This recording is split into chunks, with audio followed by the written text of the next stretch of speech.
I do is talk, yay. In the club, got them bottles on replay. Tryna break a record like a DJ. That's 150 bottles in one night. I get that bitch some act right. Act right.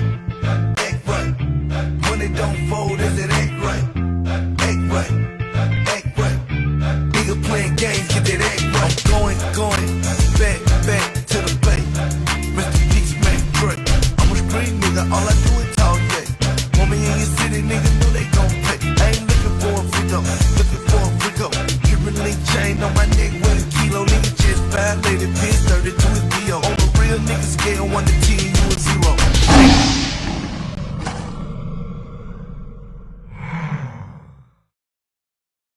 Hey, welcome to the 98% podcast where we hear real stories from real people. And I'm here with Amanda. So, Amanda, tell us a little bit about yourself. Oh gosh, like I said, I get nervous in front of the camera, so I'll do my best to have eye contact while I talk to you. Well, I've known Ricky since since we were freshmen in high school when I moved to school to OSH. So we kind of go way back. We haven't talked for many years, but that's okay. We still kind of kept in the loop, which is nice here and there, just to like peek in and see how one another's doing. I live in California now. I'm a mom of 2 boys. My boys go to a private school out here. I met my fiance out here. I moved out to California with my high school boyfriend. And I liked it so much after we split, I ended up staying. And I have been with a company, a pest control company that's family owned since I've been out here. So almost 18 years, be 18 years in October. But I have my own business that I do on the side. I just became a licensed massage therapist, and that's all new. And then I just started, incorporating that in what I already do. So my side business is I created my own label for my fitness, which I became a certified personal trainer a year and a half before COVID started. And then after that, I added to those credentials of being a certified transformation specialist, certified nutritionist, a glute transformation, and kids sports. So I kind of dabble in everything, which is nice to have on the side because it gives me a break from doing like the office work that I've done forever. But That's sweet. yeah. Okay. So that's Okay. exciting. So I have some follow-up. So first, did we really only know each other since freshman year? Like you really were only in Osage freshman year? Crazy, right? I started freshman year there. Yes. I moved to Osage from a small town, Tuscumbia, the summer before my freshman year. And my mom and my stepdad decided to relocate, and we ended up at the lake. And it was perfect timing. I had 2 months to kind of break everything in. My stepdad he was co-owner of a mechanic shop there on Highway W, so everybody knew him. So it kind of made that transition easier, which is funny because Adam Otto's dad and my stepdad were really good friends. So Adam and I started freshman year there. So that was kind of a little icebreaker, but we had such a dope class. Everybody was just so nice when we moved there. I felt it was a good transition. It was nice because you and I had some classes together our freshman year. I know that was for everybody. I don't know if you remember, but we had some classes together freshman year. You were nice to everybody, so you were one of the few guy friends I had in the beginning of the year, and I don't know, that it doesn't seem like that long ago, but then we stayed friends ever since. That's funny because I feel like I knew you way longer than that, which is Really? interesting. Yeah. I don't know why. Like when you said freshman, I was like, no, like for some reason, like I just feel like we hung out in junior high, all this stuff. I'm like, no, that didn't exist. No, I didn't. No.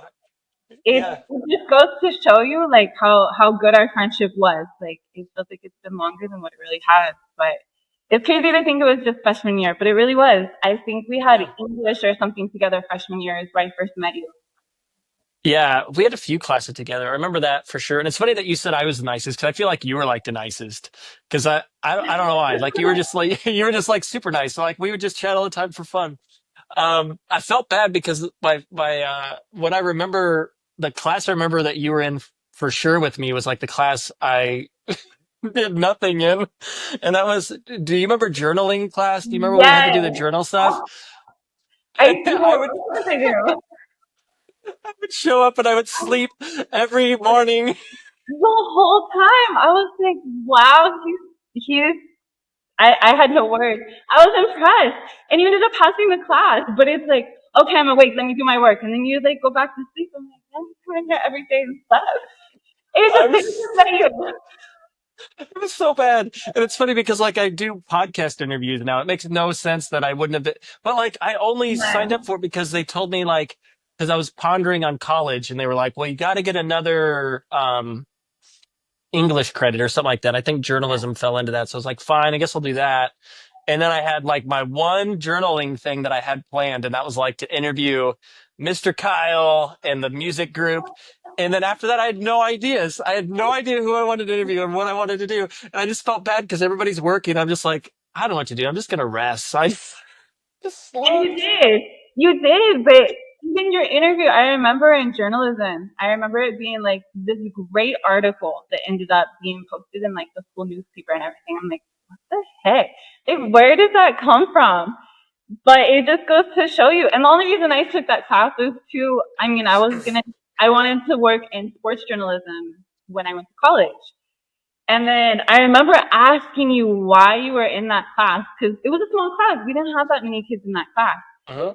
So we're all like, oh, why are we in this class? Blah, blah. And then I don't even remember what your answer was, but I was like, I don't even feel like he wants to be here. He's just sleeping. But you were so funny. And anytime we had interviews to do, you were on it. You were on it. Yeah. So Yeah. it's like first thing in the morning, don't bother Ricky, leave him alone, let him sleep. Like, and no, he did. It's so bad. It's so funny though. Yeah, I loved it. I think I was like that in every first hour class. Sorry, I don't know why I said I loved it. That didn't make any sense. You Um, did, though. You did. but yeah, because I don't think I had a first hour class that year on the other day, but I did on that one in journalism. I ended up, I don't know if you remember, but I think I dropped out of that class, I think halfway through. I think I decided I didn't want to do it anymore. Yeah, I was gonna say I don't remember you being there the whole time, but I remember in the beginning, Yeah. and I want to say that that was either sophomore or junior year that we did that. Yeah, yeah, I think it was, I want to say I'm pretty sure it was junior year. I think Yeah. that feels right. Junior year, but yeah, it was fun. Yeah, we had quite a few classes together. I just remember chatting a lot and I think we um did like lifetime together or something too, or wait, or some. It was something like we had weights together. I remember that too. yes, We we did, yeah. yeah, that's right. That's But funny. That's where I you were excelled. quiet in weights, like you were quiet in that class. Wait, I was quiet. Wait, which one was I quiet And in? I never heard anything out of you in weights class. You're just like, okay. That's fair. I just worked out. I think technically that's what that class is for, right? And Yeah, yeah. socializing and everything. Nope, I'm doing my reps. I got my sets. I'm good. You guys don't bother me.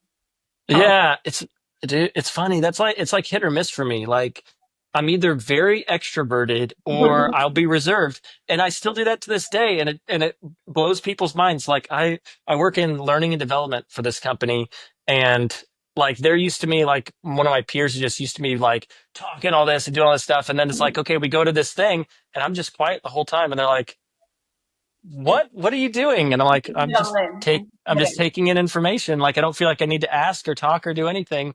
And they're like, well, I'm just really shocked. And I was like, I don't get it either.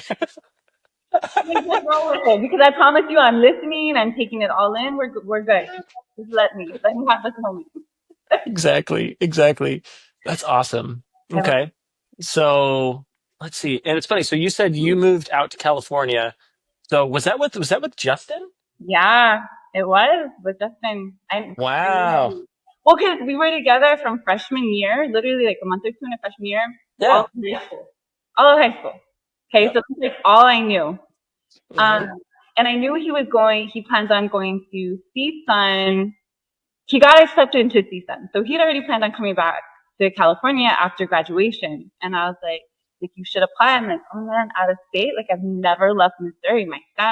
90% of my family's there. I was like, I don't know, like, whew. But we talked about it. I was like, okay, well, I mean, the only way we're going to know is if I get accepted into college, then yeah, for sure. Like, we'll I'll go, whatever. I got accepted into CSUN, and I came out here. We lived together.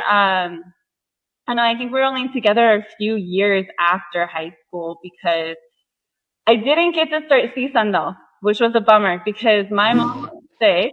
So I went back home for like half a year just to like hang with her, make sure she was good. She ended up getting better, whatever. But I went back, and Jess and I had kind of taken a break because I'm like, yeah, I don't know how long I'm going to be there. Like, it's not fair. You got school, do you. And then I got my stuff going on.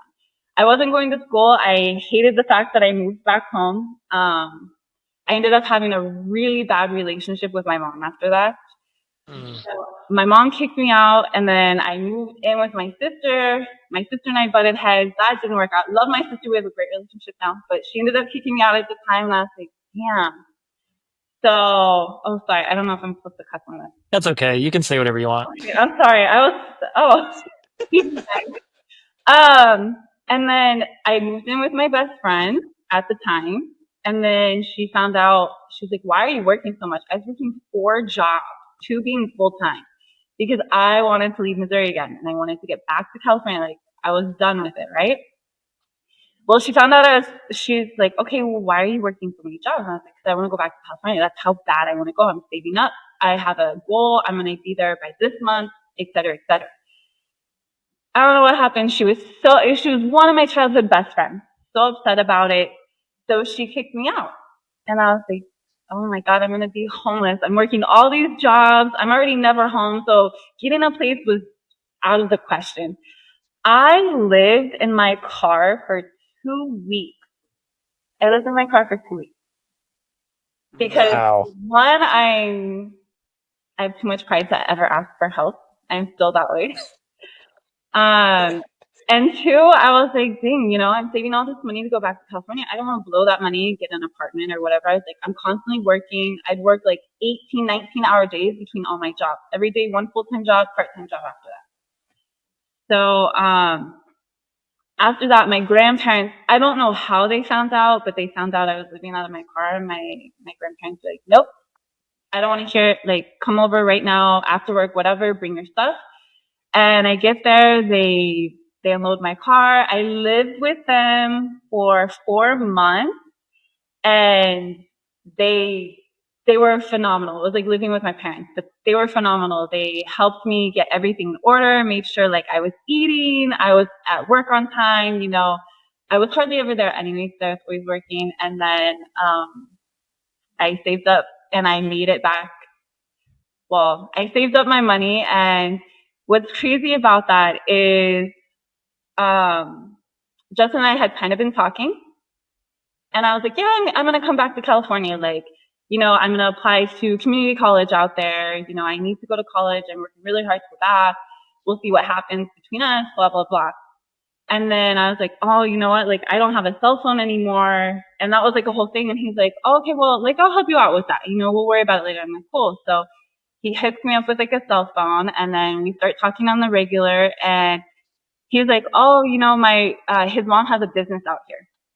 She's had it since they were kids, and it's a board up business. And he's like, yeah, she has someone that's coming through the Ozarks. I need you to meet with them since you're coming to California next week or whatever, and get some supplies from them, blah, blah, blah. I'm like, okay, that's weird, but sure, like, I'll do it, fine. So he's like, oh yeah, you got to go to this campground. It was kind of over by the high school, right? Like our high school.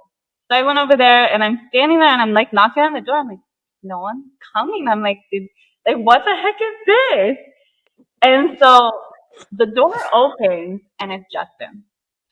And we made amends, and he's like, we'll do cross country trip. There was an RV with his sister and brother-in-law at the time. They stayed there a week visiting family and friends. It was dope. It was a good time. And then we towed my car back on the RV. We went to all these different states on our way back. It was just a really cool trip.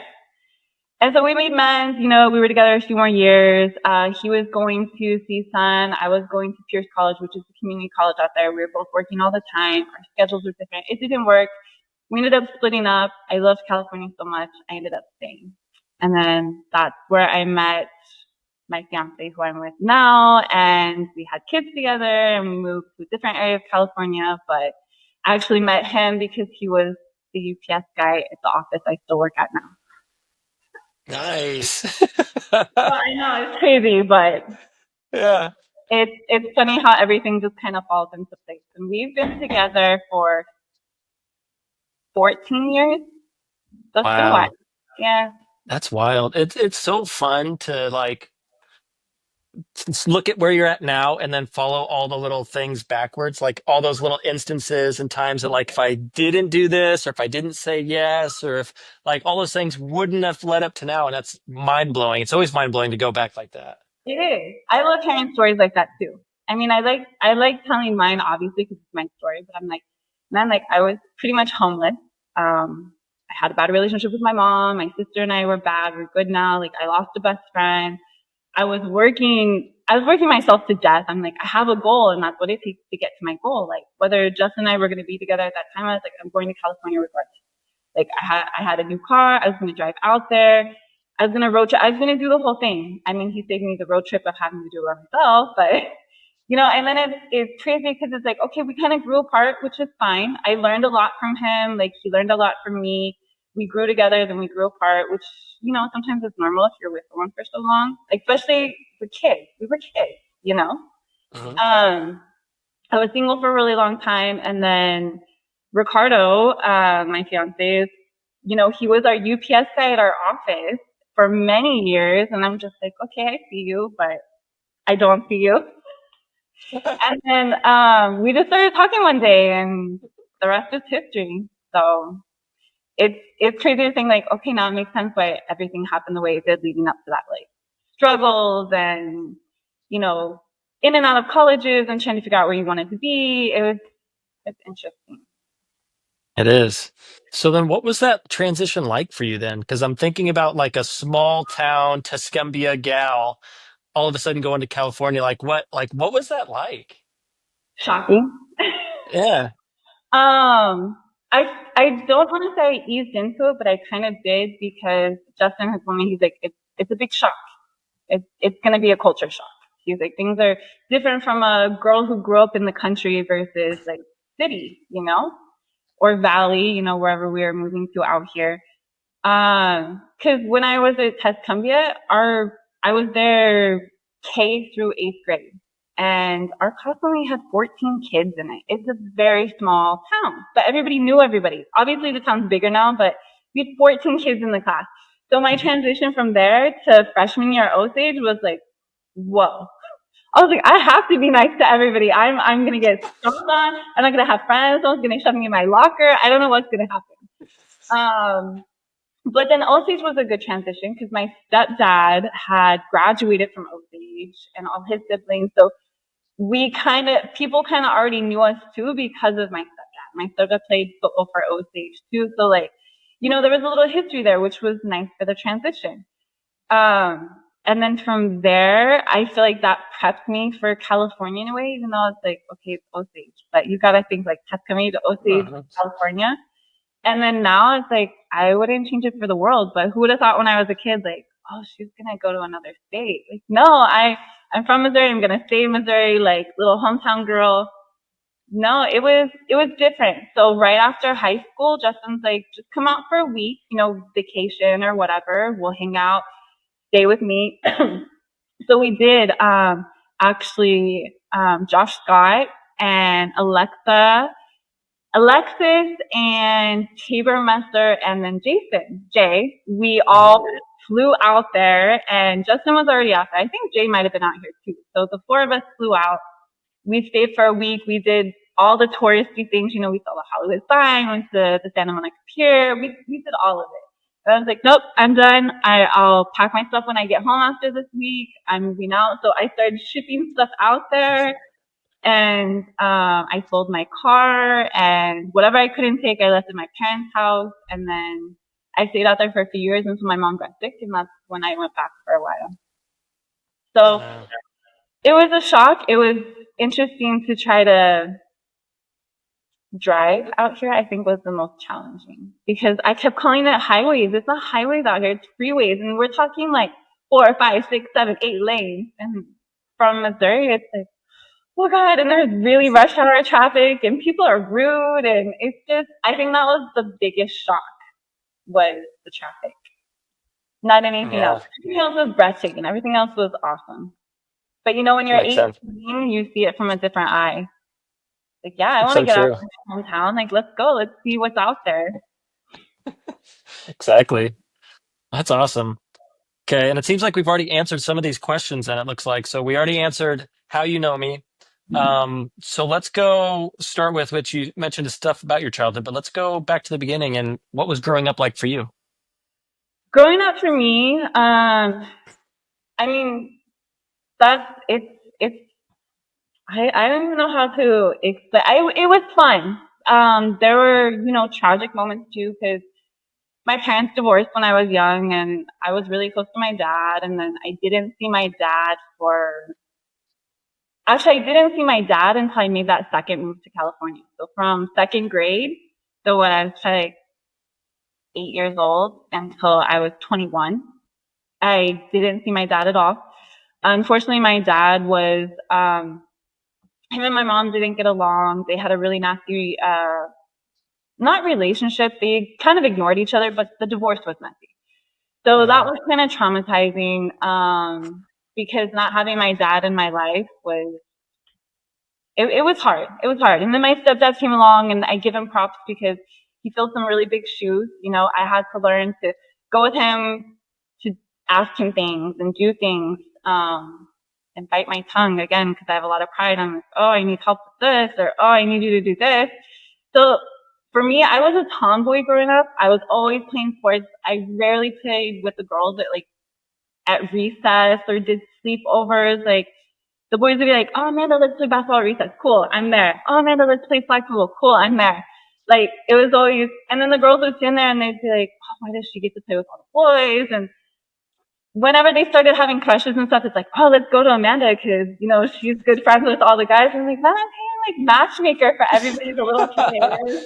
It was freaking crazy, but it was nice to have that relationship with guys growing up because I understood things about cars and sports, and it just kind of stuck with me until now. I mean, I still think I'm kind of a tomboy.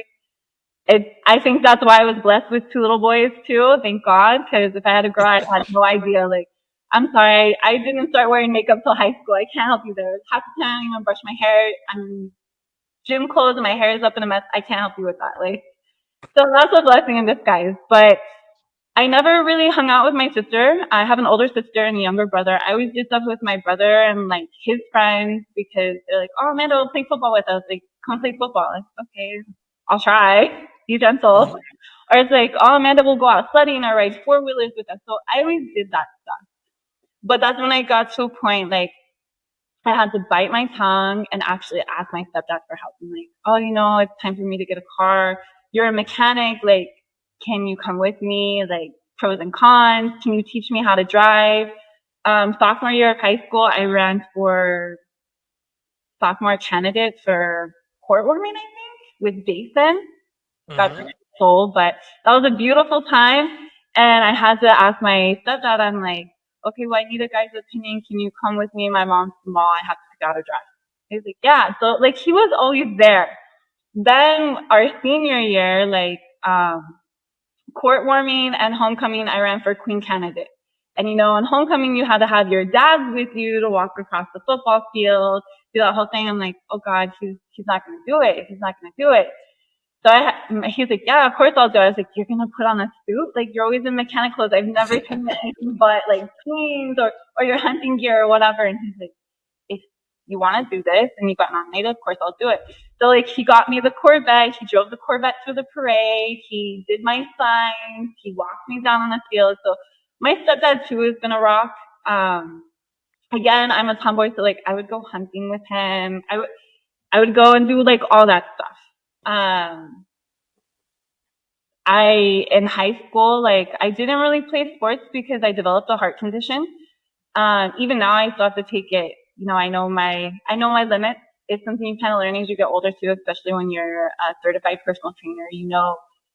you know the ins and outs. Like you get to know yourself a little more on that level, especially if you have any kind of health condition. So my mom was paranoid, would never let me play sports in high school. So I never did. That's why I did weightlifting and like lifetime classes. That's the only way I'm going to get anything done, right? So, like my stepdad would be like, okay, let's go throw the football around. Let's go throw the softball around. So at least I was doing that stuff. So I have to say, like, I did learn a lot from him too, because my mom and I didn't have a great relationship. She kicked me out twice throughout my high school. So if it wasn't for my best friend at the time, Sarah Rohan, Sarah took me in, no questions. She's like, nope, come over, you'll stay with me. So I lived with her twice throughout all of high school. I think I want to say once freshman year, maybe once senior year. And so my mom and I kind of made amends or tolerated each other until I got out, and I was like, cool, I'm going to California, like, adios. I don't really talk to my mom now, so that I think has a lot to do with my upbringing, because we just never got along. So thank God for my stepdad. Later in life, when I did get in touch with my dad, I'm still in touch with my dad. I have a great relationship with my stepdad, but then I don't talk to my mom. So that too, like, I learned a lot from my stepdad. I learned a lot from my dad. My mom was just kind of like, oh, suck it up. Don't come to me with your problems kind of thing. So I think too, that's why I have a lot of pride. Like, I teach my boys too. I'm like, well, ask for help. Like, don't be afraid. You don't always have to have pride. So I try to teach them different than what I was taught, you know? Because even my dad and my stepdad are like, you know, if there's problems, come to us, talk to us, etc. So I always try to remind my boys of that. Yeah. So I would say overall, that's, you know, my parents' divorce had a lot of impact on where I am now and who I am now. Yeah. And a little help on the way, you know, like my grandparents were another version of my rock too as I got older. So yeah. Yeah. It's pretty awesome that you had a stepdad that was there for you though, because it's interesting because I know both parents play a role in every kid's life. They always have their roles, but like I feel like I know this because I have a daughter, and I feel like there's like this interesting bond between a daughter and father, and I don't know what it is, but like I do know to a certain extent, like they tend to like they say, right, your father figure, like ladies tend to look for mates essentially when they get older based off kind of the father figure. So it's kind of interesting. So it's like, I don't know. It's just fascinating. So it's cool that you had like a stepdad there to be able to help you through those times. Cause yeah, because it sounds like there were definitely some tough moments. There were a lot of tough moments. There was a lot. It's like, oh God, I got my first speeding ticket. Like my mom would straight up probably like kick me out if she knew about it. And then I went and I told my stepdad, and he was like, okay, we'll get it figured out. Like, you know, we'll just, so I said, oh thank God. like we had an understanding. And to this day, like my boys, they know they have two grandpas. They have my dad, and then they have, you know, my stepdad. So they kind of understand that too. Cause again, my mom's not really in the picture, which is fine. It is what it is. If, you know, trying to make amends or whatever, but we just never saw eye to eye. I know she's still, you know, she likes watching and seeing what I post to the boys, but we won't talk, which is, you know, that's fine. That had a lot to do with my upbringing, cause, you know, she thought I reminded her a lot of my dad, and she despised my dad. So, I Mm. don't think I turned out too bad. I could have turned out a lot worse. I could turn out a lot worse. Like You see? it could have been bad, but I think I'm okay. Yeah, you seem okay. I think okay. I think okay is the right word, I appreciate the honesty. of I course. love that. Okay. So then what's the biggest struggle that you've made it through? Um, that's a tough one. I'm not gonna lie. That's a tough one. You know, and I cheated and I made notes on everything. Um, Not cheating. it's not cheating, but it's like I got my little cue cards off to the side because I'm trying to rehearse all this. But Yeah. I really think that one of the biggest struggles was when my mom kicked me out in high school. Because what kid wants to be kicked out when they're in high school? High school's already hard enough. Let's be real. It doesn't matter who you are. You could be the most popular kid. You can be the most shunned out kid. we all have our problems, but high school's tough. There's a lot going on there. Everyone's got something going on. That's the last thing anyone needs is like a parent checking them out in high school when they're trying to find themselves, trying to keep their head above water. They're trying to maintain relationships, do good in sports, make good grades, college applicants, it's a lot. So I think that would have been one of the biggest struggles I made it through. Was definitely being kicked out because I wasn't a bad kid. Yeah, I talk back to my mom or whatever, but what kid at some point doesn't talk back to their parent on some level, to some extent? Like it could just be, just under your tongue mumbling, like that's talking back for some people, and some people like fall and get into fist fights. I don't know, but that was a hard one because it's like, dang, like even at the time, it's like, okay, well, she doesn't want me here. This is it. It kept playing in my head because I'm like, okay, this is my cue. Like, I need to get my ducks in a row, keep my grades up, put in my applicants for out of state colleges or just to get out of the town or whatever. And I think I always had that in the back of my head. So when I did end up moving to California with Justin, it was like a no-brainer. Like, okay, cool, like, done, signed, stamped, sealed, we're good. So I think if I wouldn't have had that, if my mom and I didn't have such a patchy relationship, I probably would have never left regardless. I was like, oh no, like I want to be here because who wants to leave the nest? Like I got it made, blah, blah. No. It's like, no, I'm building you some thick skin so you can leave. Like, okay, understood the assignment. So in a way, I have her to thank for that because I probably would have never ventured off. I liked the idea, but to physically just be like, here's all my eggs in one basket, let's go see what happens. We're diving in versus, tiptoeing across the water. But I think in a way I have her to thank for that, because I probably would have never left and I wouldn't be doing what I'm doing today. So, to have a full-time job, especially in California, is crazy expensive as everything is. Having a family and then having a business, like that's a big deal.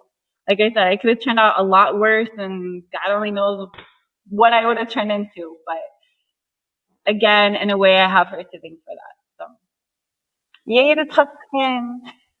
Yeah. It's funny. That was even my follow up is I was going to ask, what do you think that did for you? But it's funny that you've already thought about that because we forget about that stuff sometimes. We forget that like those struggles or those tough moments that we've had in our life impact us a lot of times have a positive effect in the long term, which is kind of crazy to think about. So to that effect, like you said, if we never got into an argument, then maybe I wouldn't have went to California. And think about like what would your life have been like had Yeah. you never went to California? Think about it. You wouldn't have met the person that you're with now. You wouldn't have been able to. It's wild to think about. Like wow, just that moment that I thought was so bad at that time actually ended up being a blessing in disguise.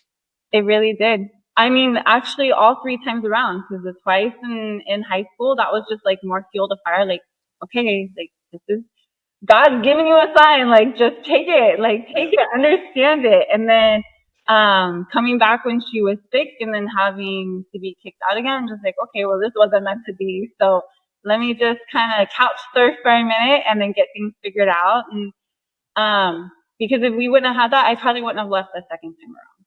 Mhm. So, and that's when everything really took off because I've been here ever since. And that was, oh gosh, that was forever ago. I'm just going to say it was forever ago. I don't even know. Yeah. I don't remember the year, 18 years ago. Like it was forever ago. And that was the second time coming to California. So, I'm like, okay, everything, like you said, you look back and you're like, okay, well, that's why that happened. That happened for a reason. Like if I didn't, where would I be? What would I be doing? Would we be having this conversation? Would we still have contact? Would I have social media? Things like that. Would I have a family? So it's crazy to see how every little thing takes Mhm. What'll really blow your mind that I like to think about is what if you were always destined to be where you're at? So like maybe like this is the thing. So this I because I like both perspectives of like what if even if that stuff didn't happen, what if somehow you were always going to make it to California and you're always going to meet that person and you're always going to do that? Maybe not at the same time, but maybe you're always going to end up there. And it's kind of interesting to think about. It is. It's kind of exciting to think about it that way. Yeah. It Yeah. is. It's like, okay, keep feeding into another fantasy of mine, another dream. 'Cause it makes you think like, well, okay, maybe if I wasn't going to go after high school, I probably would have went at some point, but I Uh-huh. would have been much older. I would have maybe started a family much later. I would have, I don't know, everything. It Yeah. makes you think. It makes you think. It's just Yeah. being like, I don't know. Like, would it happen later? Would it happen? I don't know. I don't know. Yeah. It's Yeah. interesting, but Agreed. Yeah. I like those what if scenarios because you never know because it could be that way. Like if this didn't happen, I wouldn't end up here. But it's like, but what if it would have happened? yes. Oh, okay. And then it's like, okay, light bulb. Let's think about this. 'Cause, Let's, I mean, it's fun to think about. It really is. Because yeah. there's all types of scenarios that could happen. I mean, obviously we'll never know, but the what ifs are Uh-huh. fun. The what ifs are always Uh-huh. fun to think about. Like, Exactly. you know, what if my fiance now, like, I'd be like, okay, well, you're just a UPSI. Go away. Like, you know, what would have happened there? And then it's like, oh man, I should have talked to him. Yeah, Like, exactly. I mean, it's little things. It's little things. But like I said, every little thing, when you look back to it, it's like, okay, well, it makes sense. It makes sense. Like, you don't understand it. None of us really understand it at the time and so much later. But I'm like, okay, well, everything's a ripple effect because now I have my business. I've had consistent clients since I started it 6, 7 years ago. Um, I had a client recently who passed away. That was a hard one. That was a hard one because that was just last month. And I had her since the year before COVID. She used to come in house and do workout sessions. I had her on Zoom. She was a therapist, so I learned a lot from her too, as well as her learning a lot from me. I was preparing her for her wedding coming up, and then COVID happened, so she kind of kept on it. Um, and then I had her this whole time, all the way up until February when she unfortunately passed away unexpectedly. Um, she, she was amazing because even from her, I got a lot of clients because she was recommending me. And then, I met her through another client that I had before her who was like, oh, my friend's looking for a trainer, et cetera, et cetera. So I'm like, everything happens. I'm like, oh my God, if I wouldn't have started, I would have never met these people. I would have never got to know like their struggles, what they went through, making these relationships. She was, getting ready to start a family, things like that. And I'm like, I got to be a part of all that. I got to witness all that. So if I didn't have my business, like I would be sitting in a cubicle all day just, helping people with their pest issues versus like physically helping people get ready for Uh-huh. weddings or during their pregnancies or during their depression or physical therapy. So I'm kind of glad I took the leap on that one. But again, that takes effect in me being out here because I don't know if I would have done this staying back in Missouri. Like, Uh-huh. I mean, maybe, but I don't think it would have happened. Out here, it's a big thing. And in the or the city I live in, there are some other personal trainers out here, but there's not a lot of female personal trainers. There's a lot of males.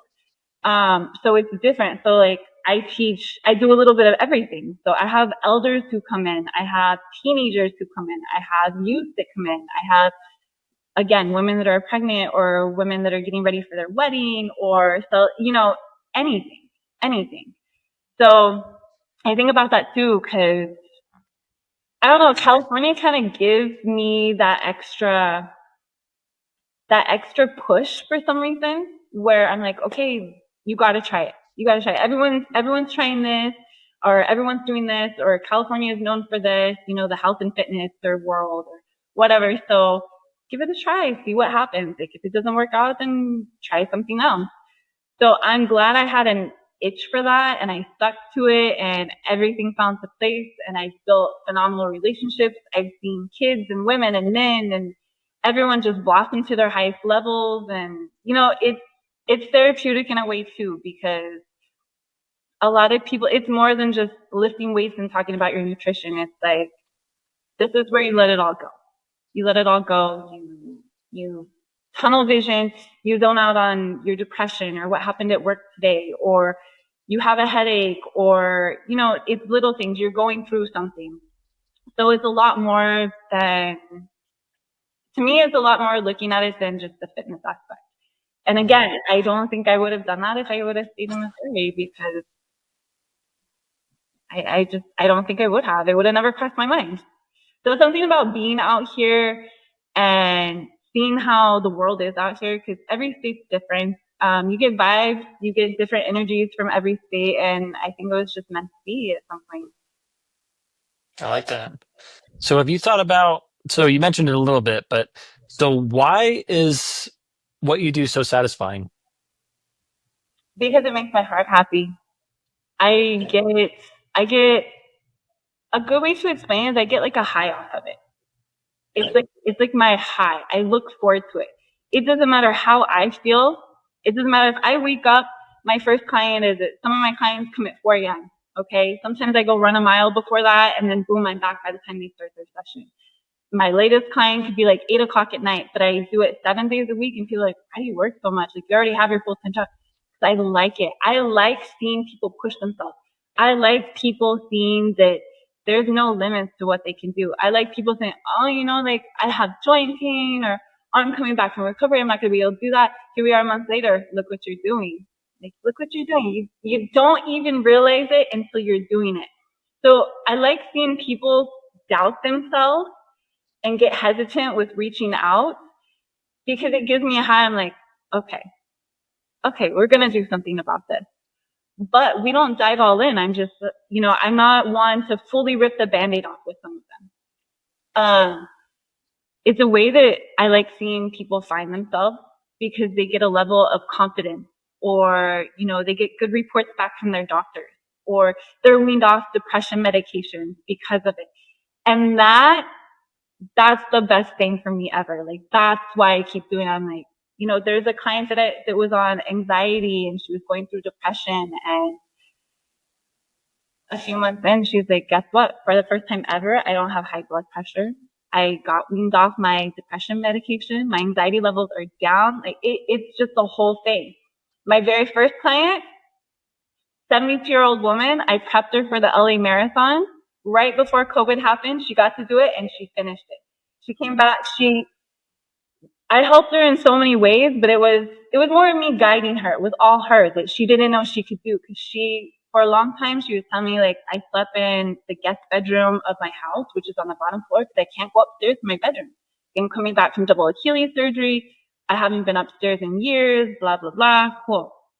Well, by the time she started the LA Marathon, she was going up those stairs, down those stairs. She was living the high life. And still to this day, she lives in the same neighborhood, so I still see her out there doing her walks. I'm like, and that's all it took. I love being able to give people that nudge. Uh, I love that. And people don't realize how important exercise is. It is the wildest thing to me because technically it's free Yeah, exercise. You sure. can move around, you can go on a walk, you can go do push-ups, you can do body weight stuff, but people don't do it. And I don't think people realize how much that benefits every part of health, like not just physical, but mental, emotional health. And it's wild. And I don't know. We live in a world where it's all about pharmaceuticals and all that stuff, and it just bothers me that it's like they Yeah. wouldn't make any money Yes. if they would just tell people like, "Hey, just exercise, just exercise." Yeah, just It's make more wild. fruits and vegetables, or drink more water, like stretch more. But, Yes. and it blows my mind because it's so underestimated. Yeah. And then you have people I have people that tell me, oh, I'm like 55, almost 60 years old. I know it's too late for me to start. There's no such thing as too late. Do Nope. it now, because whenever your grandkids get to that point where you're needing to run around and chase them, you can walk with them. You can sit in the swings with them. You can carry your groceries to your car by yourself. Like, it's Mhm. the little things. You can squat to sit down on the toilet versus worrying about breaking a hip or having to hold on to it's little things like that, and people don't realize that. There's no right or wrong time to do it. Obviously, we want to build that habit. You start young, you continue with it, but if you start late, you start late, but you gotta start sometime, you know? So I always like to say, get comfortable with being uncomfortable. Cause Yep. I'm gonna give you things that you're not gonna be comfortable with, but you gotta be comfortable with being uncomfortable because you're not gonna like it, but you can't tell me, hey, I'm not gonna do this. You are gonna do it because you're paying me to do this. Not only that, I honestly, I don't do it for the money. I charge like nothing because I love it that much. It's just like a little side something, but I do it every day of the week. And to me, I like seeing it when they're like, oh my gosh, did you see me just lift that? Did you see me just squat that? Did you see me just run that half mile? Yeah. I saw, and you said you couldn't do it. So I try to change their mindset to like, don't come in here with that mentality like, I can't do this. Like, I'm not going to be able to do this. Cause then you're going to mind overpower, you know, come in here with an open mind. So I try to teach them that because even that, like I have girls that I do just Zoom sessions with. And then I have people that come in my house and they work out in the gym. And then I have an app that I just started. So I have people that use the app. And I'm like, there's no rhyme or reason you guys shouldn't be doing it. Even if you are not in here, I want you to do it outside of here, you know, build that habit versus, you know, you got 2 hours to sit on the couch and flip through Netflix. Let's use that 30 minutes of that to go and take a walk, you know, Mm-hmm. go and lift some weights, go and run on the elliptical. I don't care what you do. Just do something versus just sitting there because your body's going to feel it. And then now a lot of them get in the house. They're like, oh, you know, like I don't have that craving for soda anymore. Like it's a treat, but I don't have to finish the whole Uh-huh. thing. Or I didn't work out today. I just feel kind of meh. I'm like, okay, go take a walk. It's good because now you see, now you're building that habit. Now you have that want, and that's a good want to have. So it's Yep. nice to hear their stories, you know, and their feedback. And I always touch base on that before every session. I'm like, how was our water intake? What did we do in between the last time I saw you? What was your eating habits like? You know, are we stretching? So they're just like, yeah, you're in the back of my head. Like, Amanda's going to be on to me if I don't do this or do that. Well, that's one way to think about it, but you Yep. know, do it for you too, because you know it pays off in the long run, and you feel good about it. Exactly. Yeah. Every day you're voting for your future self, right? 1,000%. That's crazy. 1,000%.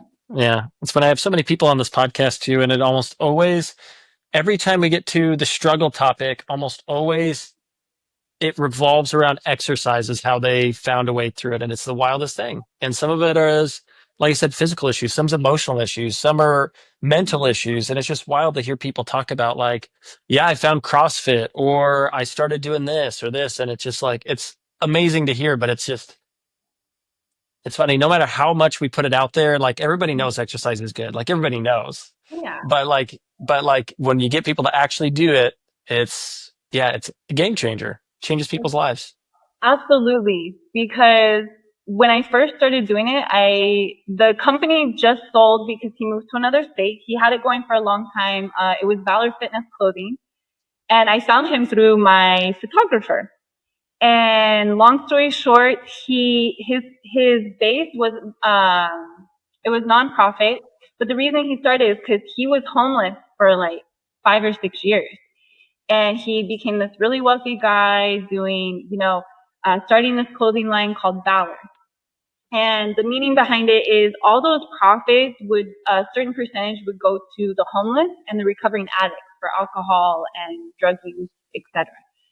So every Sunday for months, I would go to Santa Monica, no, was it Venice, like Santa Monica, Venice, the beach area, so along Venice Boulevard, because that's where one of the treatment centers was. And him and I would host a workout on the beach there, and they would shuttle all those people over from the recovery, you know, their halfway house, whatever the case may be. So that was sometimes the only thing they had to look forward to that week because some of them don't have family to see them, some of them can't leave, but they would shuttle them over and they're recovering, you know, drug addicts, depression, whatever the case may be, alcohol.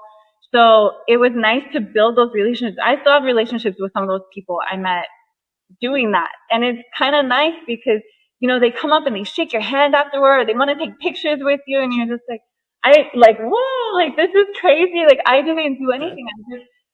and just showing you like, move your body, do this. So we take an hour and we do that, and you got the beach in the background, and it's Venice. I mean, who doesn't love Venice? So it was a whole energy, and to see these people like enjoy themselves and socialize, and it was a lot of fun. That was a big eye opener because I hadn't done anything like that. So having people in front of you that are obviously struggling, that's why they're there, and then just to give them a little perspective and a little nudge, and then I would take my boys with me, and they would be off to the side doing a little workout, and it was just like a whole energy. It was a lot of fun. And I look at it too that way. A lot of them, I saw one of them, him and I keep in touch a lot because, he's clean now, etc. And he's like, guess what, Amanda? Like, I just ran the Spartan, or guess what? I just ran the LA Marathon. And I'm just like, this is crazy. This is crazy. He's like, I did it, coach. And I'm like, oh my gosh, that's amazing. Like, he's a whole hype. He's always out there running, lifting weights, and an example for his daughter. So it's nice to see, like, I still have somewhat effect on them because they remember when we did those workouts. So again, that comes just a little nudge for that confidence and different mindset. And it's just like, all right, I'm off. Thank you. I appreciate it. Look at me now. Well, Love it. I love it. It's a good feeling. It's a really good feeling. I wouldn't I change it like for that. anything. Yeah, I feel the same way sometimes because I do a lot of training and development, and it's the same thing, right? Like you're training people, giving people new tools, new leadership development skills. When you see it implemented or you see the impact you make on people is, yeah, it's something special for sure. It is. It's hard to put into words. Mhm.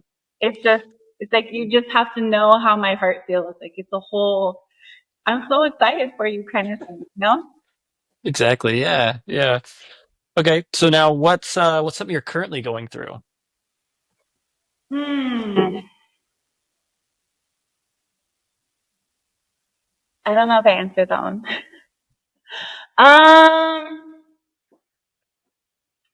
Something positive I'm going through is being consistent with my business because this day and age, that's really hard, especially when I don't work for a gym. I created my own label, so I made Saber Training and Conditioning. Okay. That's me. That's not associated with anyone. That's just me. So to keep my label, my logo, my business alive, even through COVID, I would say that was probably my most positive thing I went through within the last 10 years. Something negative would be I know there's negative stuff. I'm just trying to think. I think something negative is to again, it leads back to my mom and not having her in my court, you know, because everybody likes a little support from their parents to some Mhm. extent. Um, because again, she never cared if I got straight A's or if I was running for court warming queen or if I got accepted into college or I was moving out of state or engaged or whatever. You know, it was never there. And it's not like I was looking for a pat on the back, but I feel that was negative because it it kind of messes with your mind in a way, but then you kind of get numb to it.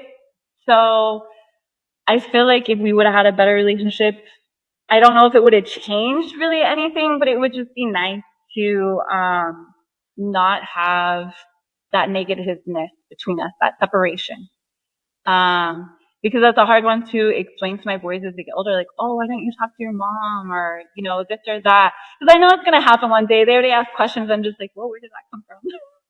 Don't put me on the Yeah. spot yet. And I know that one's going to happen. So I'll have to sit down with them one day and just explain, you know, it, it is what it is, but I'll really have to dive into depth, when all that started, how it is, you know, has nothing to do with them. It's just something between her and I. Um, I feel like, in my mind, I feel like that's probably the most negative thing because Yeah. again, it's just nice to be like, oh, just dropping in, like, hey, even though we don't talk, I see you, I'm proud of you. Cool. Like, we all like to hear that, but you know, Yeah. And I think that stuff sticks with us. You know, as kids, you know, you grow up and your parents, or at least how we perceive our parents, is they're supposed to be like our biggest supporters, right? Right. Like, Right. so when they're not, I could see definitely too how that could make us feel almost unlovable at times too, right? And then it's like, well, if they don't love us, then how is anybody get else love? Yeah, like there's Yeah. a really deep core wound there too sometimes in that stuff, and There is.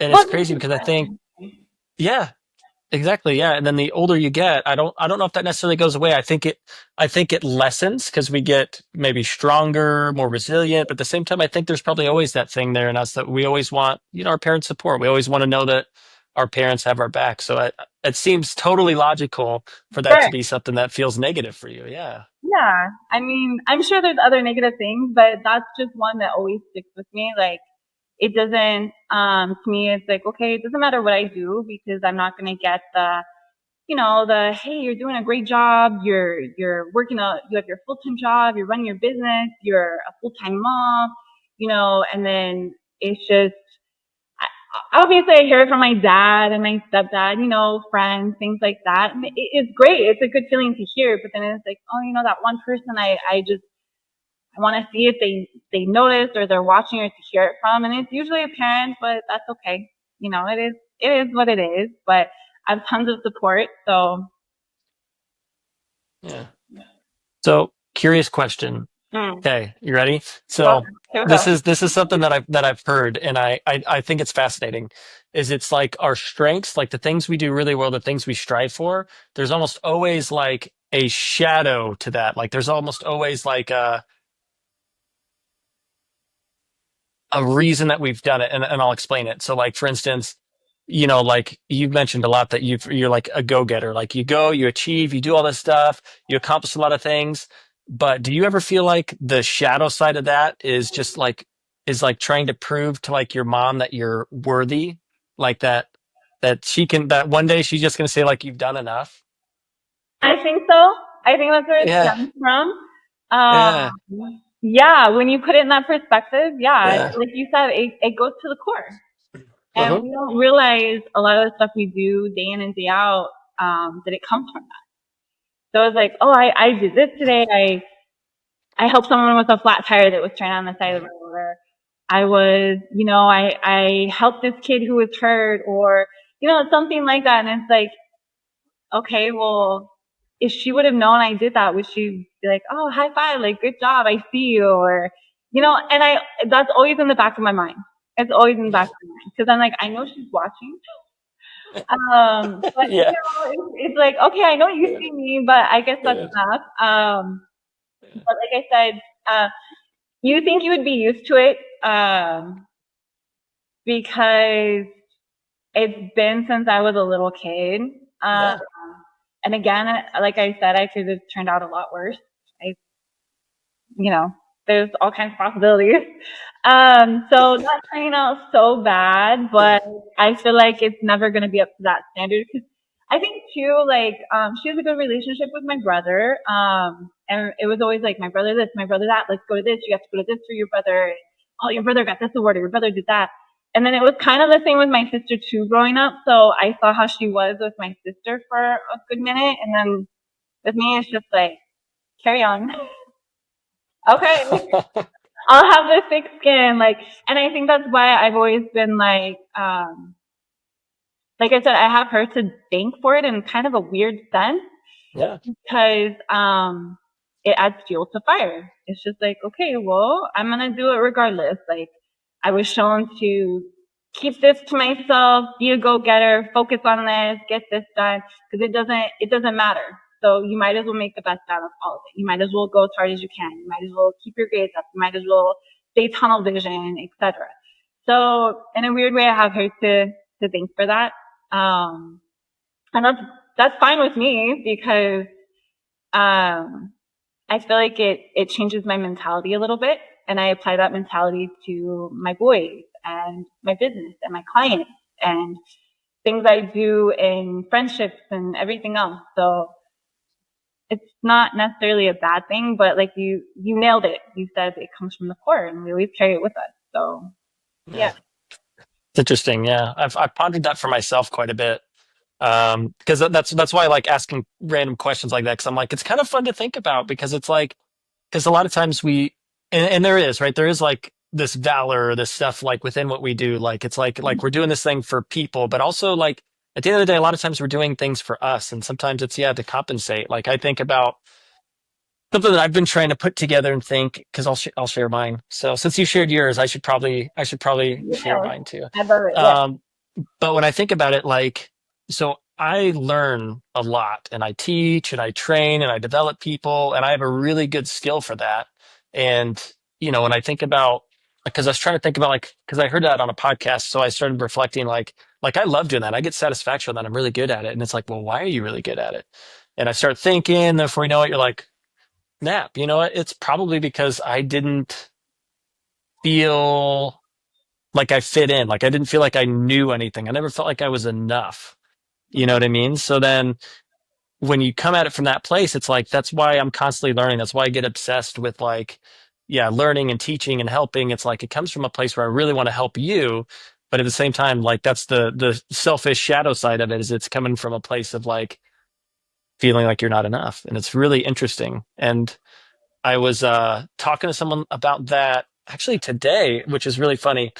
And when I think about it, because I don't know if you're this way. So I don't get sad often, but Mhm. like there's certain lyrics and songs, there's certain stuff that happens that I get in my feels. And it's like, and it always used to revolve around anytime someone to say not enough or alone or things like that, that would just cut me to my core. And I could never figure out why. And then I started kind of going down this path and it's like so fascinating to me. But yeah, so I'd say that's what I've came up with for myself, at least so far. I like that actually, and I can relate to that to an extent. It's for sure because I'm the same way. I'm not a crier. Like yeah, if, I get sad once in a while, but it's very rare. Because it's one of those things where I try to like shove it under the rug. I don't want to hear it. I want to hear about your problems. Like okay, well, Mhm. keep it to myself, kind of thing. Like plus myself. I like that silent drive, but then again, there's those certain songs or those certain lyrics, and it's just like, dang, like I feel that. Let me just have a moment to myself. Um, but I can totally relate to what you're saying because that is how it is. It's a great way to explain that. Uh-huh. It's interesting. Sweet. I love it. Love it. Okay. So who is someone that's changed your life that does not know it? Mm, I would say I have three individuals actually. My grandparents, which are my dad's parents, they took me in when I had nothing, other than work and a car. They gave me a roof over my head, no questions asked. They were just always like, you've been through a lot between, your parents' divorce, relationship with your mom. You've always made good grades. You've applied to colleges. You've taken AP classes. You've done this. You've done that. You've been a great granddaughter, blah, blah, blah. So it was always like they were, they were this huge rock for me. And I don't think they realize it. Probably not even realizing it to this day. But if it weren't for them, who knows if I would have actually made that move back to California because they were a huge help. They were a huge help. They got my mindset in the right place. They helped me. I mean, I was eating again. I was doing all kinds of things I wasn't doing when I was living out of my car. And they never questioned anything. It was just like, okay, it was just like, did you apply for college? Yeah, okay. Or do you need help with your application? Or, oh, we got you a laptop because we want you to take it with you when you leave. Or, oh, your grandpa checked the oil in your car. Things like that. So they were a huge part of that because even as a kid, they're like, you have something. You have something. You just have to find it. Like we see it, but you have to see it for yourself. And that's how my grandparents were always my biggest supporters ever since I was a kid. Or like if I was in plays as a kid, it was like, okay, you want to rehearse your lines with us? Rehearse your lines with us. They were at every event, they were always supporting me. No questions asked. Um, my grandma, I think it was like 6 years ago, went through breast cancer. Um, she fully recovered. Her and my grandfather, they still take all these exotic trips and these bus trips and they go to other states and they're living the high life. they look amazing. My grandma does yoga every week with her group of friends. It's phenomenal. She's been doing that for years. I'm just like, there's just this whole energy and I love it. So anytime I go back home, I make sure like, I'm coming. And it's like, okay, come to our house, like hang out. And it's just so therapeutic and it heals me in a way too. And I don't think they realize that. It's something my parents have never, something I never felt from my parents. It's different from them. So with them, I have a lot to thank for being the person who I am today or how I turned out too, because they were a big part of that, especially growing up. And then I would say, they taught me things that, about college and what to expect. And, they've been to other countries and they grew up in the city of Chicago. So, they gave me pointers about what to expect, things like that. So it was refreshing. I love the relationship I have with them. They're a huge, like I said, huge rock. They have no idea. And then I would say the other one is actually my hairstylist, Marilyn. She's out here. She is my biggest rock. She's a huge supporter of mine. I've known her since I moved out here. So we go back 17, 18 years. She's always on one of my Zoom classes. She's always encouraging. She's always asking me for pointers. She knows everything and anything about me. She was another reason. She's done a lot of photo shoots with me, which you'll see in some of the videos I sent you. Mhm. She is a version of me. I would say because her mentality is just like, nope, let's try it. Let's see what happens. You're down to do it. I'm down to do it. Let's do it. It's like you got to get out of your comfort zone. You got to try it. You got to do this. So without her, I wouldn't still have, sometimes I need that mental check and she gives that to me on a different perspective than like, my fiance or, my stepdad or my dad or whoever. So it's different coming from her because she's an entrepreneur too. So it's another level of that plus a very good friendship. And I don't think she realizes the impact she's had on my life. But if she watches this podcast, she'll find out. So I would say it's Uh, definitely those three individuals, not just I one. love that. Yeah. Cool. That's sweet. See, and that's why I added this question in here because I think it's always good that people know what impact they have in our life. And I was the worst at it growing up. People impacted me and I never thought to say anything about it. And it's just one of those things like when I was making these list of questions for the guests, that was one I had to put in there because I was like, that's my work to do, from now on is just to make sure that everybody that has impacted me in a positive way knows it. Um, because it's meaningful, when you've shared some stories already when someone's like, "Hey, Amanda, thank you so much," or this, it's like it feels good because we don't always know the type of impact we have on people, and we'll never know. Like 98% probably of the interactions with the people we've actually impacted, maybe, I mean, you're not going to hear from. You're not going to hear from that 98%. You might hear from the 2% of people that say like, "Hey, Amanda, thank you." Right. So it's always nice when you can have people say that because otherwise, a lot of times without feedback, we sometimes don't know, right? Like we don't know if like, are we on the right trajectory? Am I doing the right thing? Am I all this? It's like I'm not hearing from anybody, and you just have to rest assured that like I know I'm making impact, but it's nice to have someone say, "Hey, Amanda, great job." It is. Oh, thank you. It's the little things. It's the little Yep. things.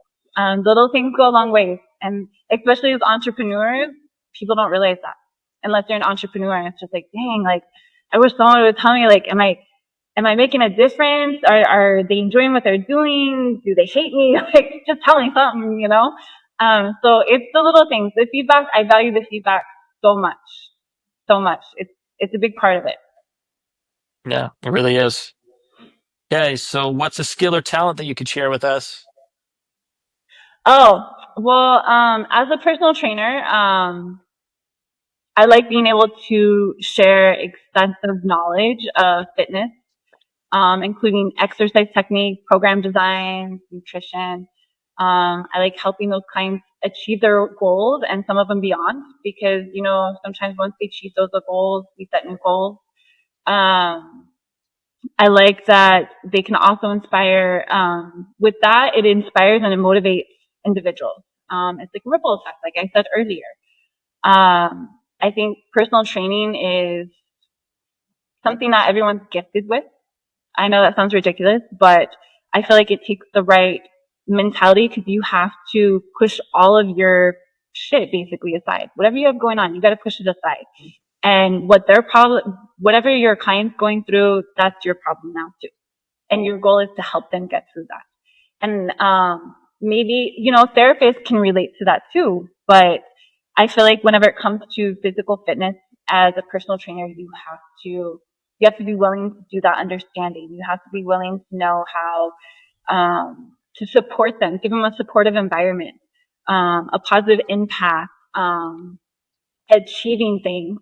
So I feel like not everybody has that. Not everybody has the patience. Not everybody has the knowledge behind it.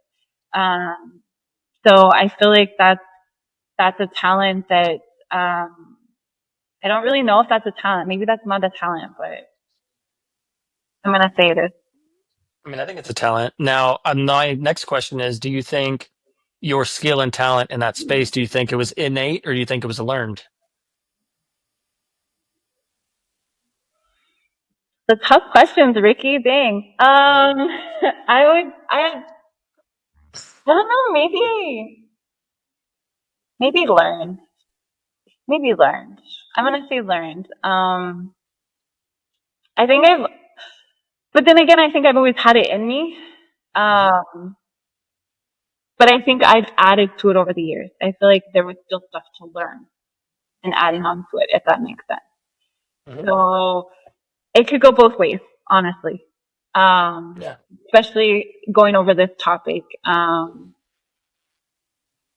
It's It has a lot to do with where you come from, your upbringing, where your head was at, how you are as an individual, what you got through. Cause a lot of the time too, you can apply your experiences with what you're teaching them. So it's like, okay, you're having a shit day. Let's put that aside. Leave it at the door. Let's go in here, use that negative energy and apply it to lifting something a little heavier or extending your time a little bit.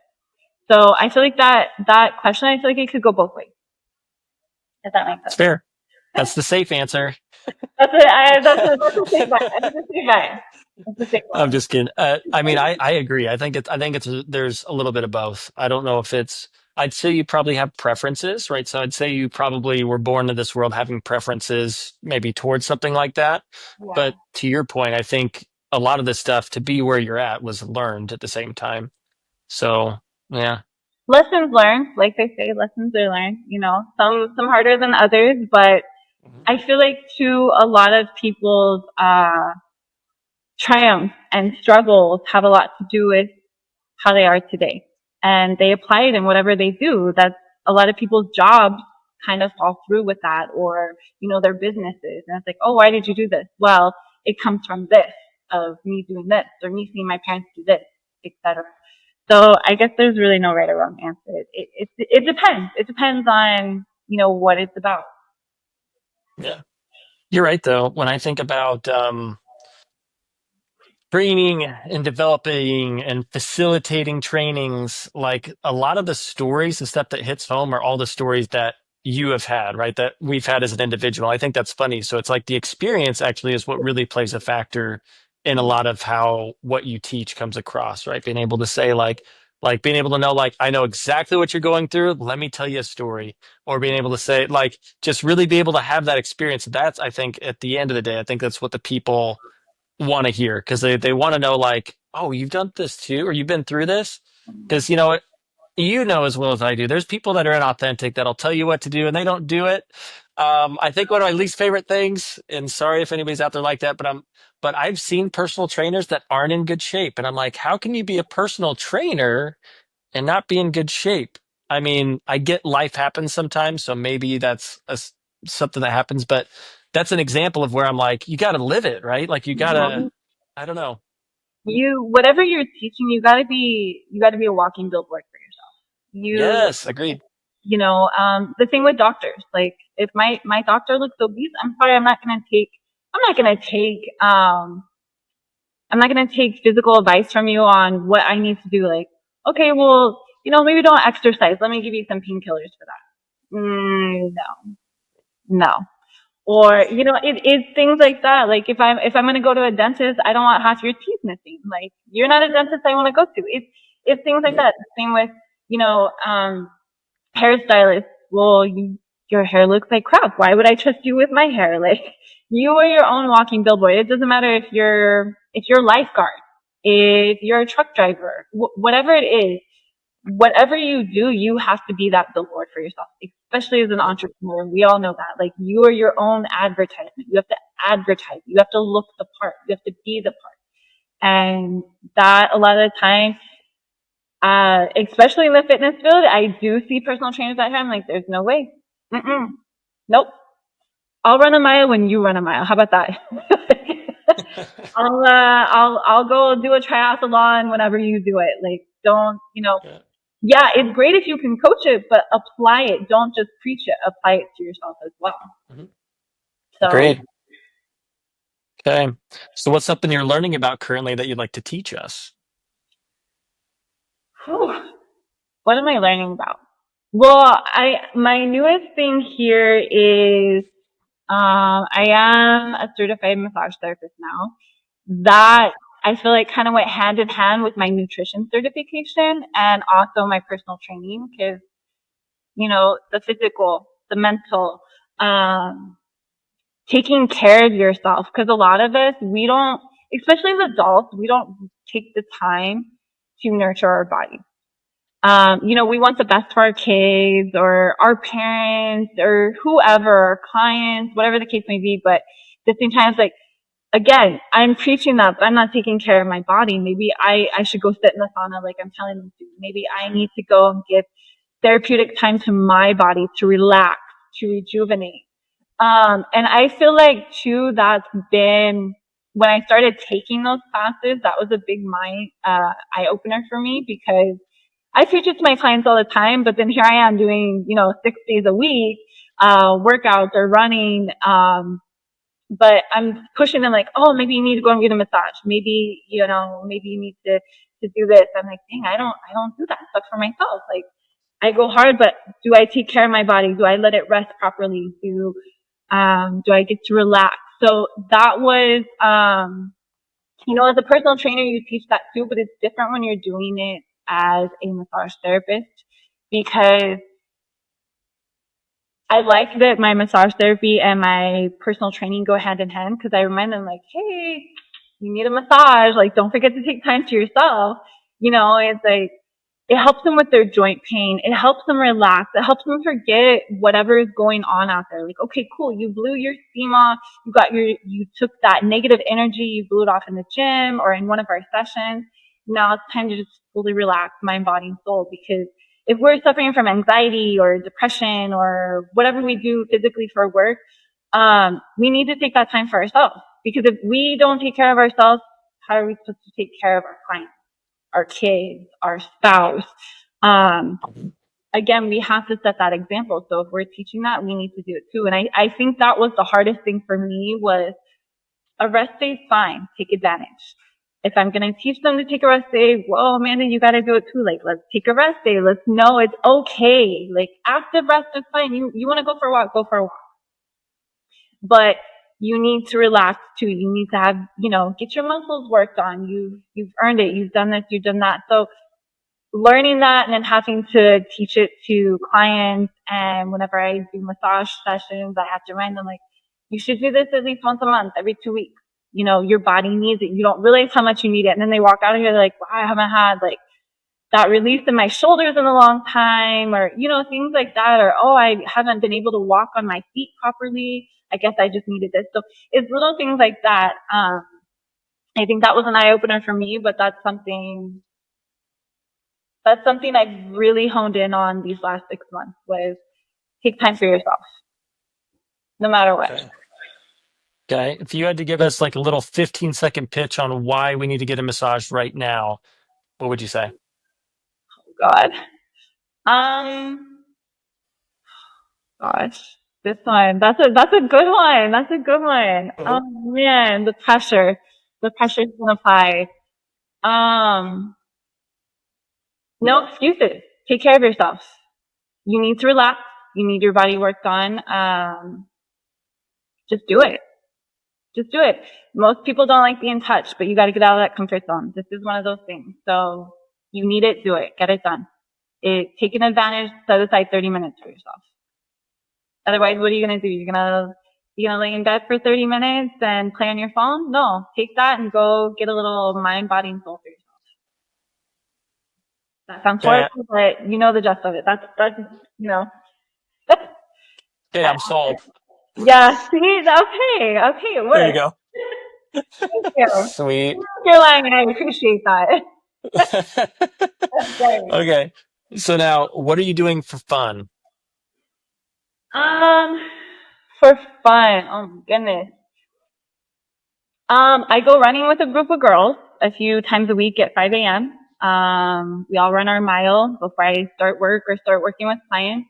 Some of these girls saw me start running last January on New Year's Day. I was running at like 3 or 4 in the morning every single day of the week just to get my mile in, and then I do my workout and start work. This year now I do it at 5 a.m. because I have a group of girls. They're like, well, if Amanda can do it, like, let's do it. So it's like a whole energy. To me, that's fun because it's before the sun's up, the kids are asleep. It's time all these moms get together. We can do a little run.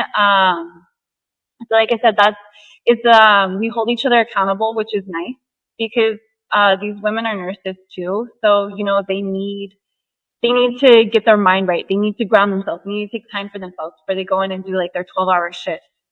Because that's not an easy career to have either. So to do that and for them to show up, that's a big deal. I think through the combos and watching one another get excited, being like, oh, hey, I shaved a few seconds off my time. To me, that's fine. Like, I look forward to that. Like, oh, Amanda was behind me. She was pushing me and I got 5 seconds less this time. I like that stuff. I also like, being a mom. Like, there's nothing tops being a parent. It's fun. I like watching them in their sports. I like seeing them learn through their struggles. I like seeing their achievements. I like that they look for me and they're like, oh mom, I saw that. Like I got it on camera, I took a picture. So that's fun for me. I would say those are my top two things that are a lot of fun. I like seeing people find the best in themselves. I like seeing people work through things, especially this group of women that are nurses, and they go out there, they dedicate time to themselves. That's them taking care of themselves. Things they weren't, they didn't set time aside. Like you take care of your patients all day in ICU and everything else. So take time for yourself. Like ground yourself, take care of yourself. So now they're working out, they're doing this, they're running, they're hiking. But again, being a mom and seeing the boys grow and every aspect is always a highlight for me. And I absolutely love it. It's a whole energy. It's a whole vibe. It's fun. Sometimes there's tears, but it's nothing tops it. Mm. So, another question. So, what would you tell other women right now that are hesitant on having kids? Why should they decide to have kids? Because it helps you grow up. It helps you be selfless. Um, I feel like it puts your heart in a whole different perspective.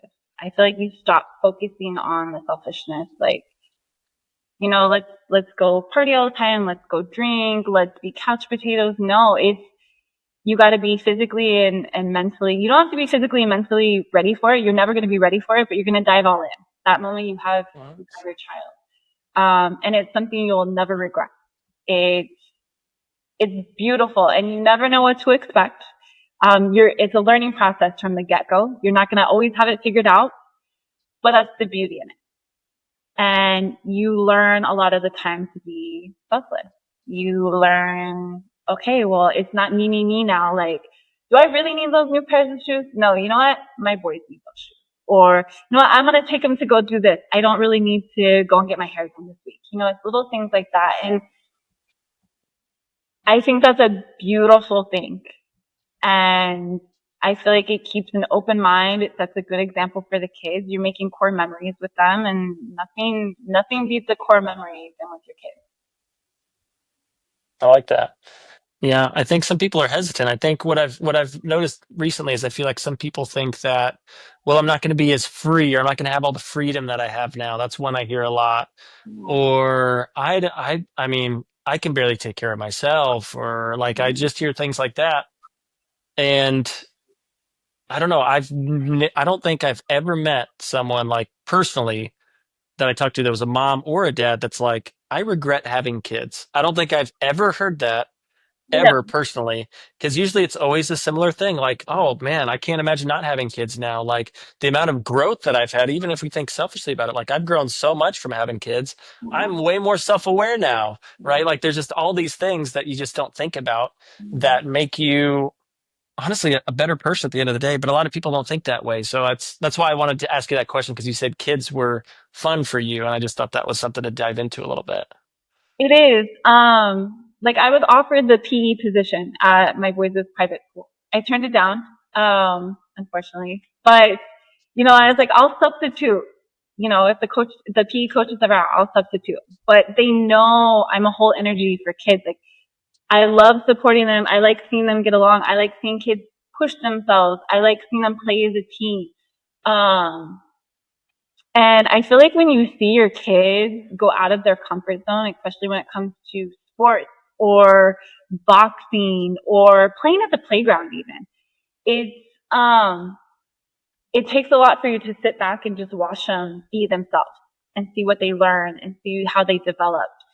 And then, you kind of get used to it and you just watch them over the years and things that they do. And it's a front row seat that no one else gets but you. Like you have those VIP tickets forever, front row seat, watching them from the get go. Like who wouldn't want that? Who wouldn't want that? You're their biggest fan. You're their biggest supporter. Why wouldn't you want someone in your life to support and love and watch grow and just sit there and be like, that's my kid. Okay, he messed up, but that's my kid. He's learning. It's a great feeling. I love having VIP tickets to, front row, front and center all the time, no matter what. Well said. Okay, you mentioned boxing. Do you box? I don't. Okay. I've done it, but I Hmm. don't. We have all the stuff because Okay. Ricardo has it. Okay. And now we're introducing the boys to it. So that's, Nice. Okay. we'll See, see I was how it curious goes. because that was an interesting example that I wouldn't have expected. That's why I was like, let's go back to that. Let's talk boxing real quick. We like watching boxing and we Yeah, all yeah. love it. So that's something, and Ricardo loves doing it. He's done it for years. So that's something he's getting back into and he's going to start introducing the boys to. So that'll be an interesting podcast if you ever have anything on boxing. I'll let you know how that goes. Boxing for the youth. Well, hey, I used to box. I love boxing. Boxing's fun.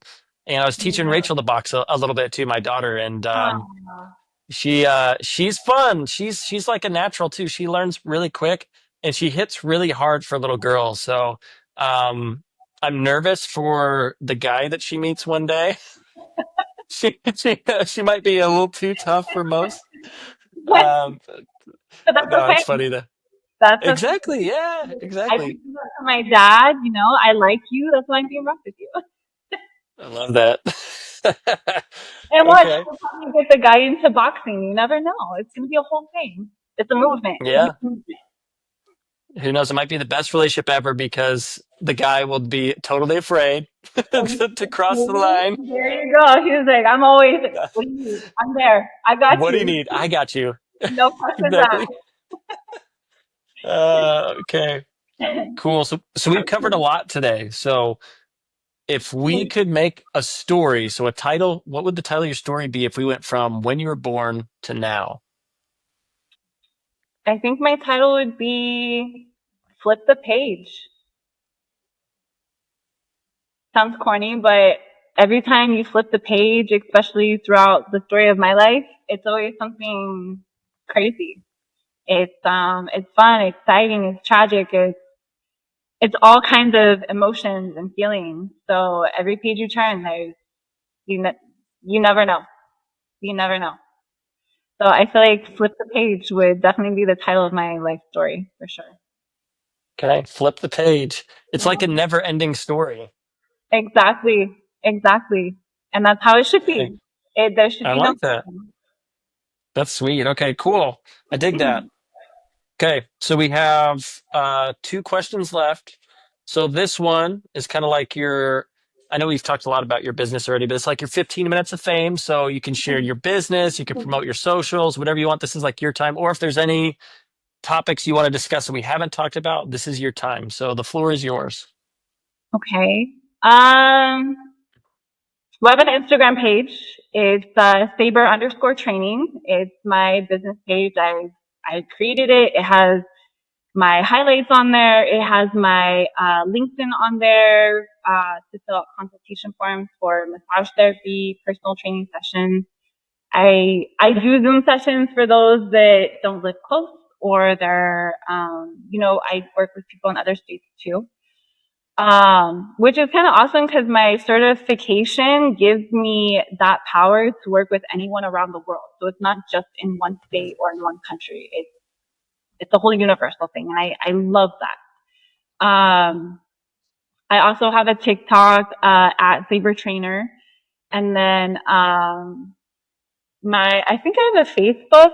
I don't really use that one, but I'm pretty sure it's still there. It's probably linked to my Instagram. But with my Instagram too, you'll always see my stories. I always like to post my clients' workouts, the ones that allow me. Some of them don't like being filmed, but I'll post videos, every day. I'll post, the mom and son sessions. I'll post whoever lets me. There will be little things on my stories. If I have open availability, those are on there. Access to my app, if that's something you're interested in. I host Sunday Zoom classes for booty bands is what it's called, stack booty bands. That one you do from the comfort of your home with just bands. Weights are optional. Anyone and everyone does it. Sometimes my fiance does it. Sometimes there's kids that join. Sometimes it's moms, sons, moms, daughters. It's like a whole energy. But that's every Sunday at 9. I always advertise that. They just have to DM for the link. I think I'm really excited about my app though. So I'd like to encourage more people, especially people that aren't close by, that go to a gym, because a lot of the clients I work with on my app, they message me directly from there, but I give videos with each workout and I change it every 2 weeks for them. So I'm really satisfied with how the app worked out. It links to a lot of their MyFitnessPals. It links to their watches. So it's like, okay, I check in like, hey, did you do this workout? Rate this workout. Or here, you're doing this amount of weight, reps and sets. So when there's a gym, because the gym can be intimidating, for a lot of people. And that's, a lot of people don't like going to the gym because they're like, I don't know what to do. I'm just going to stay on the treadmill the whole time, right? Why do that? Just go outside and walk then. So I feel like my app helps them a lot in that aspect too. Once in a while, they'll, set their phone down. They're like, hey coach, like, am I doing this right? And they'll be at the gym like, no, it looks great, or perfect your form a little bit. You can go a little heavier on weight. So I love that they do that. I love that they're taking advantage of the app. And like, you have your whole workout. You got your gym membership, your whole workout's in your back pocket. Literally, you take it, you do what I have for you. So that's like my newest thing. I have about 5 clients that work on that, which it's been all good feedback so far. Thank goodness. Cause it's a little step different from doing Zoom sessions or group sessions or coming in-house and doing sessions. So, based on that, I would say, I don't know. I would say that's pretty much everything, to talk about business wise. And I always like the questions. So if someone sees something on the story, like, oh, hey, like I saw your client do this. I'm trying to do it. How does it look? Or, can we have a quick, Zoom consultation? I love the consultation. Yeah, let's do a consultation. Let's talk about your nutrition. Let's go over a meal plan for you. So I like doing that stuff, especially because I have knowledge in that field and I'm certified in those fields. So I like taking the time and answering the questions and being asked questions and having that one-on-one time to dig deep into the nutrition aspect or why they want to work out and where they are, what they do now. So, I would say based on that, I always make myself available. So if anyone DMs or shoots a message, I'm right there to answer. Sweet. So where did the name Saber Training come from? From me, I chose it because I didn't want something too feminine, because people are Okay. going to look at you like, oh, she's a female trainer. Like, why would I'm a dude. Like, why would I want to go with you kind of thing. Okay. I wanted something that was a little tough. And so I thought of the saber tooth. And then I got to play around Oh, with one of my friends. I'm like, dang, that looks hard. And I was like, you know what? I'm into the whole black, red, and white thing. So let's not make it, again, too feminine. And I was like, okay, saber. And then I was talking to my photographer and he's like, why don't you make it where it's the abbreviations of stack? So saber training and conditioning, which stack is also a basketball term. And we all know I'm all about Kobe and basketball and the Lakers. So I was like, oh gosh, that's perfect. So it just kind of stuck and we went from there. I just rolled with it. So it's all me. nice. I didn't know if you were a Star Wars fan and maybe you went with the lightsaber. I don't know. I just That was would throwing have that out there. been probably a more interesting story versus like I was just looking for an animal to make it seem tough. I'm like giraffes are out, so we landed on a saber tooth. I Um, mean, Sabretooth is pretty darn cool. So I think that's cooler than Star Wars. No offense, Star Wars fans out there. no offense. I mean, it is cool, but it could have gone either way. I guess it depends on who I'm talking to, how I want to feed that story. Yeah, there you go. Okay. So this is like one of my favorite parts of the podcast. So this is where we had the previous guest create a question that you don't know about, Okay. that's going to be given to you on the spot, and then you get to create a question for the next guest. Okay. So Sounds fun. here we go. So let's see what we got. Okay, would the younger version of you be proud of the person you have become? Absolutely. 1000%. Explain. Explain. Okay, that was an easy answer, but yes. So the younger version of me would be proud because as I said earlier, I could have ended up a lot worse. I could use every excuse in the world from living out of my car, not having a relationship with my mom, my parents being divorced, being picked on as a kid, having a heart condition, moving back home, breaking up with my first love kind of thing. I could have used all that as every excuse in the book to, you know, poor pitiful me, I could have been like, hey, I really am homeless, made myself homeless, always looking for a handout, always couch surfing, going from job to job, never grounding my roots, never having a family. So I think I took everything I had and harnessed all of that into who I am today. And I do feel like the younger version of me would give me a pat on the back and be like, you did a hell of a job. We could have done a lot worse.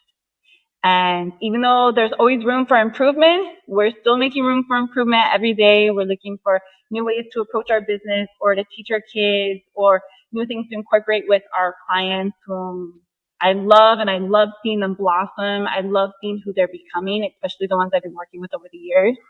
Um, but I don't use excuses. I don't. Excuses are non-existent to me. It's just like, it is what it is. Let's roll with the next thing. What can we do to improve this matter? Okay, that didn't work out. Let's try something else. It's a lot of up and down. It can be a roller coaster. Everything can go on a high and suddenly drop, especially being an entrepreneur, with family, with anything in life.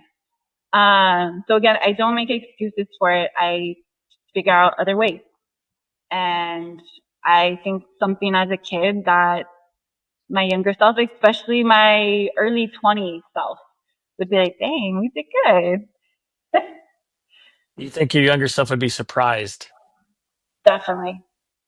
Definitely. Especially since I came back to California the second time.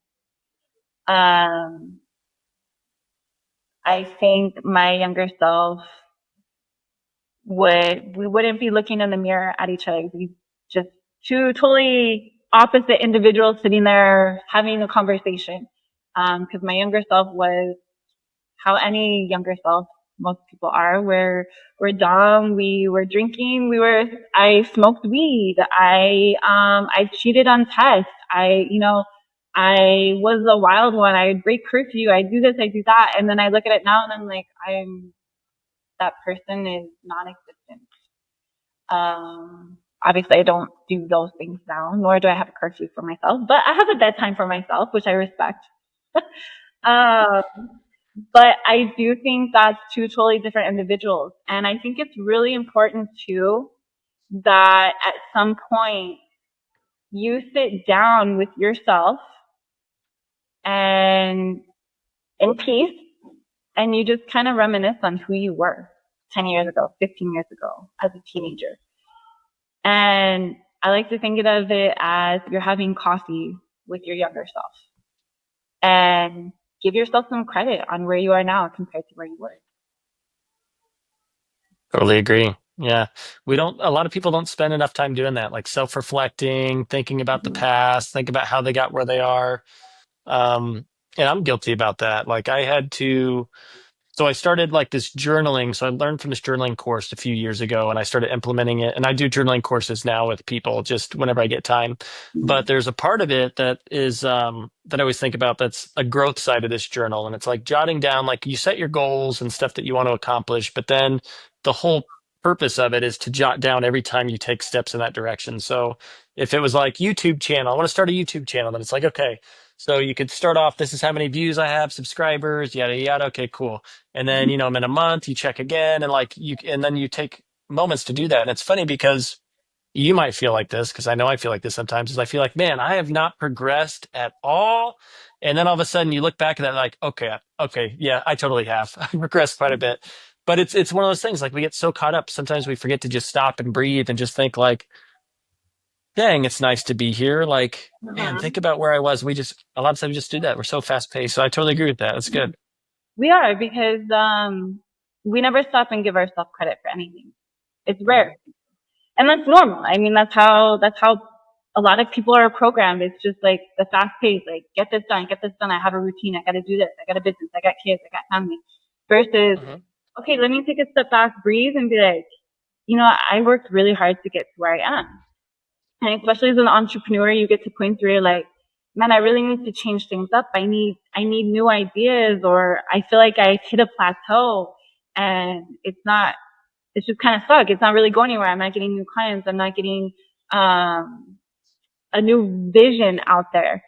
And when you sit back and you think about it, you're like, yeah, I have. I'm being too hard on myself. I'm changing it up, here and there. I'm doing my quarterly, views on everything. I'm getting feedback. I'm doing this. So don't be too hard on yourself because that's where it sets you over the edge. Don't dwell on it too much, but you have to take that time and really analyze and be like, no, we're doing good. We're doing good. Like, give us some credit. We're okay. And you know what? Let's set set aside some time and strategize for, the next big thing we're going to do or the next movement or the next change.